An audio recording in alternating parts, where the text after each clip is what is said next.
LD typist പരീക്ഷയിൽ ഏറ്റവും കൂടുതൽ മത്സരം നടന്ന തിരുവനന്തപുരം ജില്ലയിലെ റാങ്ക് ലിസ്റ്റിലെ 3ാം റാങ്ക് ഹോൾഡർ ആയിട്ടുള്ള ഹൃദ്യയാണ് ഇന്ന് നമ്മുടെ അതിഥി. എല്ലാം നമുക്ക് നമ്മുടെ കൈ വിരലിന് തുമ്പിലെത്തുന്നുണ്ട്.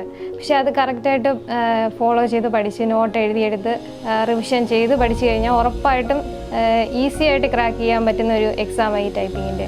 വീഡിയോ കണ്ടു കഴിഞ്ഞാൽ ഉടൻ തന്നെ എല്ലാത്തിൻ്റെയും എക്സാം ഞാൻ അറ്റൻഡ് ചെയ്യുമായിരുന്നു. 48 മണിക്കൂർ കിട്ടത്തില്ല. മിക്കവാറും എല്ലാം അന്ന് തന്നെ കണ്ട് ക്ലാസ് അന്ന് തന്നെ ചെയ്യുമായിരുന്നു. ക്ലാസ് എല്ലാം വീഡിയോ കണ്ട് അന്ന് തന്നെ നോട്ട് എഴുതിയെടുത്തിട്ട് അത് പിന്നെ റിപ്പീറ്റ് ചെയ്യും. ഡൗട്ടുള്ള ഭാഗം മാത്രം വീണ്ടും വീഡിയോ കാണുമായിരുന്നു. അപ്പോൾ എഴുതിയെടുക്കുന്നതുകൊണ്ട് പിന്നെ വീഡിയോ കണ്ട ആ സമയം പോകാറില്ല. നോട്ട് വായിച്ച് നോട്ട് നമ്മൾ കൈ കൊണ്ട് എഴുതിയെടുക്കുമായിരുന്നു. കൈ കൊണ്ടെല്ലാം എഴുതിയെടുക്കുമായിരുന്നു. നിങ്ങൾ ആരാണ് ഏറ്റവും കൂടുതൽ അവർക്ക് പ്രചോദനം കൊടുക്കുന്നത്? രണ്ടുപേരും സപ്പോർട്ടാണ്.